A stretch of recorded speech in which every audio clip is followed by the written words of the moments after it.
في الشاعر المبدع فلاح البدري. استاذ فلاح، قبل الفاصل كنا نتحدث عن اللجنه، يعني نعم. انا اريد تقسم لي وللساده المشاهدين انه المسميات اللي ذكرتها، الاسماء، الاساتذه والدكتور اللي ذكرتهم، من على الصوره الشعريه عندك يعني معلومه عنهم؟ منو على الموضوع، منو على الحفظ؟ نعم. انا من اجلس امام اللجنه أرى اللجنة كلها غسان الحسن، أرى اللجنة كلها سلطان العميمي، أرى اللجنة كلها حمد السعيد. تحياتنا لهم جميعا. هذا جواب دبلوماسي لمكانتهم. نعم. لمكانتهم التقييمية في البرنامج. يعني أشخاص فعلا مرعبين. تحياتنا لهم. نسمع قصيدة ثانية. ولذلك هم صنعوا النجوم. أحسنت. راح نسمع. راح اسمعكم ابيات اللي القيتهن في جولة المية على منصة. طلبوا 8 ابيات. عوانس بكر ايتام الهجوس المسمل الممسوس، سرحت استسمح بجاشي طيب كيف في الليلة، سروح مساهر المروس يسامرهن وهو مضروس، نوى يكوي وجع راسه على حدة امل حيلة، تتالا يوم داعيهن دلوع كاشفات الروس، على مقعد عجوز جنون جاشي طشنا الشيلة، بناتي يا خلف ميتي تقول والنفس محبوس، تعمت اشياء لهن هاك العجيز معها لا هيلة، تهز الجاش من جذر النخاع علين يطلع سوس، مع سنون الضريس اللي شكا صالي غرابيله، درت في أزمة الفكرة فلاح من الضحى مهووس، عسى يمزج خيال طروق تجذب خير تفعيله، أفا والله ولا حق ونلوذ بزحمة المنكوس، دام يلوح الويحان يمي يوم وميله، درسنا في مجالسنا لجل نقدر نعد دروس، مضرينا عليهن قرم قوم فاز في جيله. سلامتكم. أحسنت. أحسنت. أحسنت. صح لسانك. صح بدنك استاذ سمير. تلاحظ في مفرداتك يعني اكو اختلاف عن مفردات شعراء النبط في عموم الخليج، شعراء المشتركين وياك الباقين، سواء كانوا في الكويت او في البحرين او في السعوديه. طبعا معانا مشتركين من كل اختلاف باللهجه الدول العربيه، بالمفردات اكو اختلاف يعني عندهم. معانا حتى من مصر، معانا نعم. من السودان. اللهجه لها دور، اللهجه لها دور كبير في اختلاف المفردات، والبيئه لها دور كبير في اختلاف النصوص. نعم. ولكن اللجنه ما كانت تواخذ على لهجه الشاعر طبعا.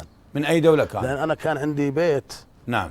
يوم انا اقول في ساعه وابليس مد بريحاتي، ماني محمل ابليس هاك الملامه.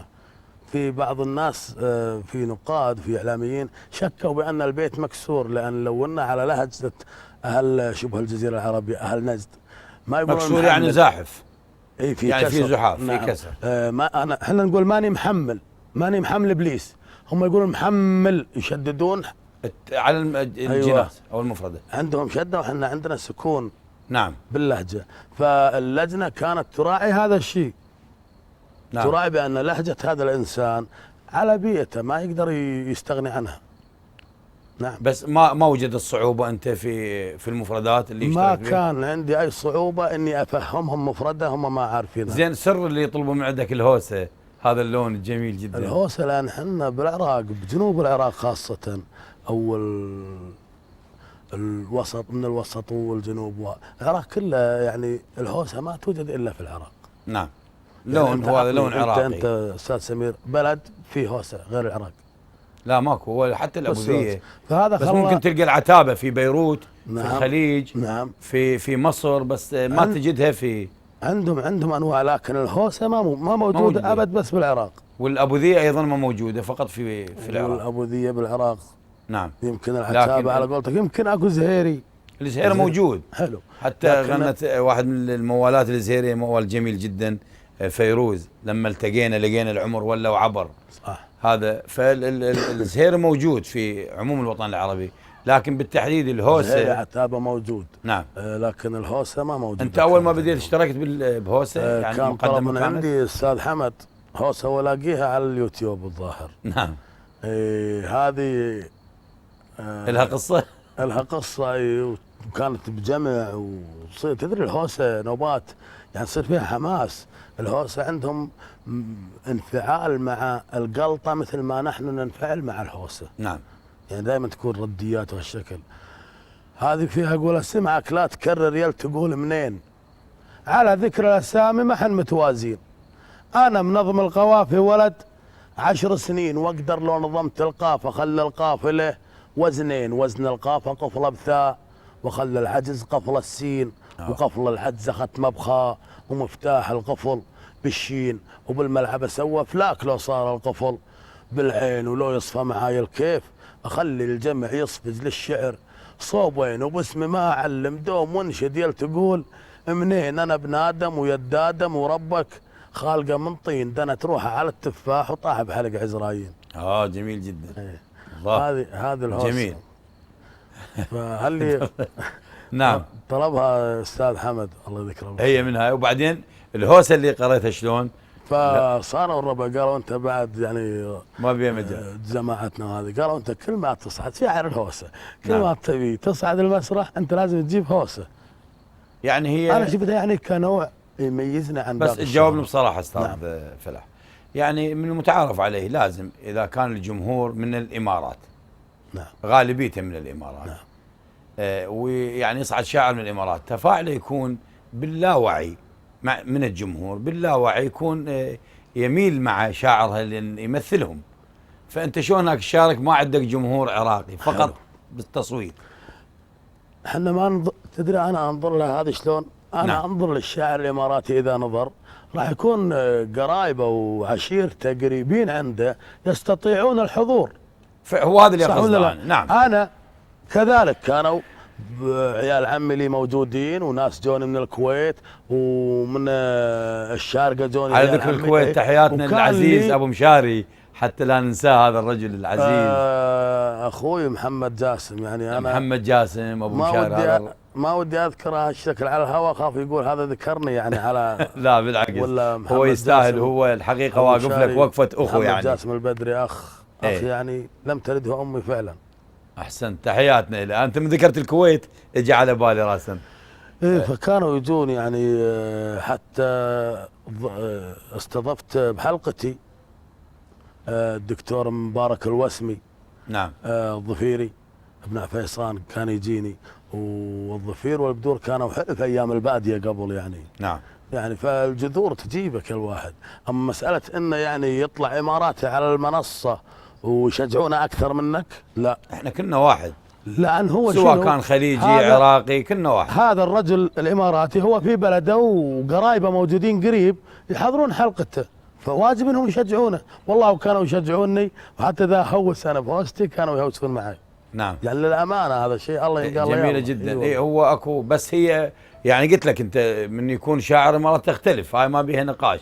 هي اشبه بكره القدم، الجمهور يشجع، ما ممكن يشجع اللعب الجاي سواء كان مو بلد يلعبون. كانت تختلف لان له ناس يجون قريبين، يعني نعم. هو من اهل ابو ظبي، اكيد راح يجون يعني اذا قليل. اكو تاثير من الجمهور على اللجنه لو ما لها علاقه اللجنه بالجمهور؟ اللجنه رايها اللجنه ما لها. اللجنه لها راي خاص، ما لها، ما تتاثر بالجمهور سواء كان مع او ضد الشاعر. اللجنه لها راي خاص، ولا احد يتدخل في اطار اللجنه الا نعم. اعضاء اللجنه نفسهم يعني. زين. اللجنه تطلب من الشاعر بعد مرحلتين او مرحله، تطلب نوع من الشعر، موضوع معين حتى يعرفوا. كانت اللجنه كانت الاختبارات ما خلف الكواليس.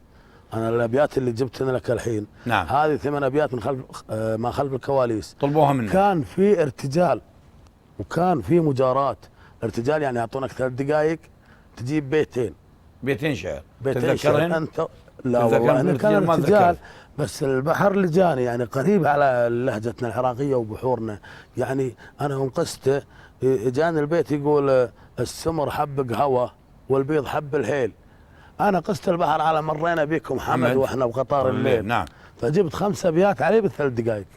احسنت. وهذا يعني انت عندك خزين من الشعر الشعبي العراقي. ايه الحمد لله. راح اعرف هذا الخزين واسالك بعد نسمع قصيده انا والساده المشاهدين، ويا ريت لو تكون القصيده اللي وصلتك المرحله اللي بعد الاولى.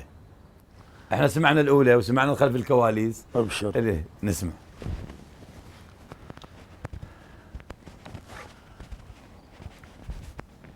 ألا يا زهرة العشق الكظيمة استسمحك برويك رواية وافي يعلن براتك قبل يبداها، حريص استخلص اسلوب يليق بقدرك وطاريك، كما حرصي من التعقيب حيث القافية آها، إذا سكنت ما قبله يدور الظن والتشكيك، وإذا شددتها تكلف علينا دور تلحاها.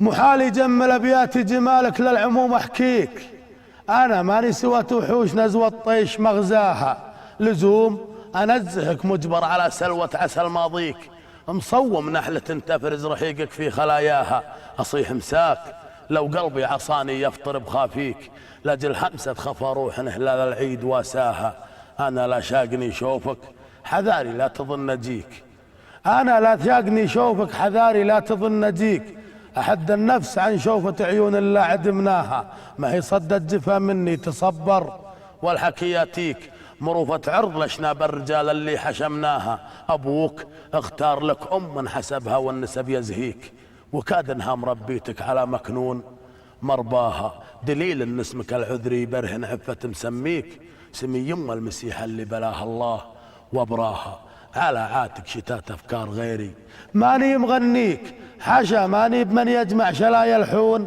ليلاها، اذا كان الغلا بحساب هدي الشرع ما يكفيك، كفاني قولت ان يكفي طوينا طايل رشاها، عسى قصة قميصين النبي يوسف تأثر فيك، عساك تقدر النفس العفيفة يوم تقراها، برات الذيب من دم القميص الأولي تعنيك، معاذ الله من قدة قميص ما قربناها. سلامتكم.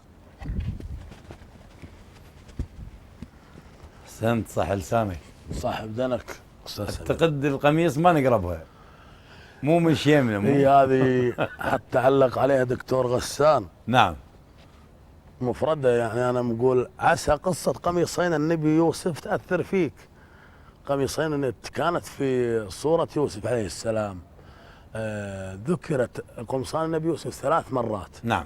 بس كان القميص الثالث ما يخدمني بالنص، ليش؟ هو القميص الأول اللي اتهموا فيه الذيب بالضبط دم يوسف، والقميص الثاني رجع بصر يعقوب اللي قدته من دبر. نعم. القميص الثالث اللي رجع بصر يعقوب ما كان يخدمني بالنص لأن النص كان غزلي. نعم. أو ما خليته. اي ما خليته. قلت قميصين. لكن اللجنة كان لها اعتراض على القميص الثالث. قال أنا ما أدري أنت ليش قلت عسى قصة قميصين النبي يوسف تأثر فيك، فكلمة عسى هنا قال هل أنت ما متأكد من عذرية الشخص المقابل؟ فكان لها الحق هو الرجل. نعم. أيوة. بس هي تجي بوجهة نظر أخرى، عسى أنه أنا سكت قلت يا رب إن شاء الله يتركها ما يعقب عليها بعد، وتركها الدكتور جزاه الله خير وعداها. يعني لو معقب عليها تأثر عليك بالدرجات. أنا بعد ما أقدر أسولف أصلا. نعم. وتوالت الآن هسه وصلنا قلنا للمرحلة الثالثة بحديثنا. نعم. المرحلة الثالثة بعد أن اختاروا لك نصوص يعني كانت ب3 دقائق، هذا الارتجال. هذه النصوص كانت في مرحلة المية. نعم.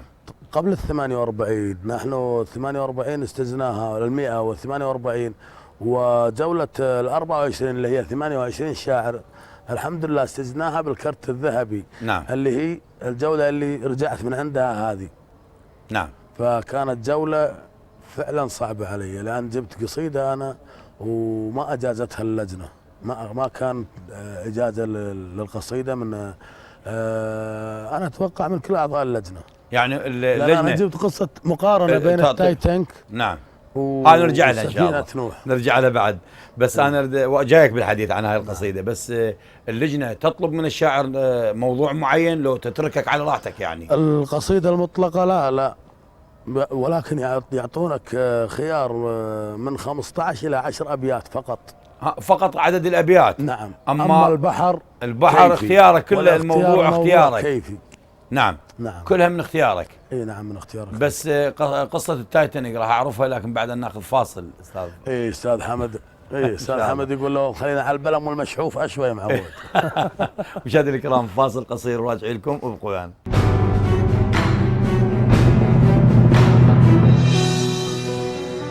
السلام عليكم مرة أخرى مشاهدينا الكرام، وعودة لضيفي الشاعر المبدع فلاح البدري. أستاذ فلاح قبل الفاصل تحدثنا أو كان الحديث عرضي عن قصيدة التايتانيك، لكن أثناء الفاصل سولفنا عن الإلقاء. هذا الإلقاء يعني أنا ملاحظة وملاحظتي، وهي لكل إلى رأيه، والاختلاف في الرأي لا يفسد الود قضية. يعني عموم شعراء النبط بإلقائهم سرعة، يعني ما يخلي البيت. مثلا اكو بيتين ثلاثة أنا حافظهم لشاعر نبطي، شعر جميل جدا يحمل منه، لكن يضيع الصورة على المتلقي، يضيع وحدة الموضوع. يقول: الله يا وقت الرخاء يا كثرهم ربع الرخاء. هاي المسافة راح تعطي للمتلقي فسحة أنه يوصل الصورة مع المفردة مع الموضوع، تبين جمالية البيت. وإذا قراها: الله يا وقت الرخاء يا كثرهم ربع الرخاء، شوف ما يخلي فرصة للمتلقي. هذا أنا مأشرة على كل شعراء النبط. أنا أرجو هي وجهات نظر. هم ترى شعراء النبط فيهم من نعم. فيهم من يفصل البيت لك بإلقاء وهذه. نعم. لكن شوف اللي يعجبني حتى لا أنسى، حتى تاخذ راحتك بالحديث. نعم. اللي يعجبني ناصر السبيعي، تحياتي إليه، شاعر كويتي مبدع هذا الرجل. عنده يقول: قال لو حبيت غيرك وش تقول؟ قلت له: على قد ما اقدر امنعك. قال: ونعيت تطاوعك الحلول. قلت له: حبه يا بعد عمري معك، العشق ما يقبل انصاف الحلول، يا معاك نصير يا ما هو معك. بس حديثي للبيت الاول يقول: الله يا وقت الرخاء، هذا ما اعرفه لمن للاسف، يا كثرهم ربع الرخاء، وساعة الشدة قليل شبالها، ما كل جثل بالكرب تنخاه كف نخوتك، ولكن الهزيل يخيبك أمضى السيوف هزالها. الله. جمالية الصورة ووحدة الموضوع تضيع. أحسنت. احنا متعارف عليه كشعراء شعبيين، يقال انه، وهاي من الثوابت، انه الإلقاء نصف القصيدة.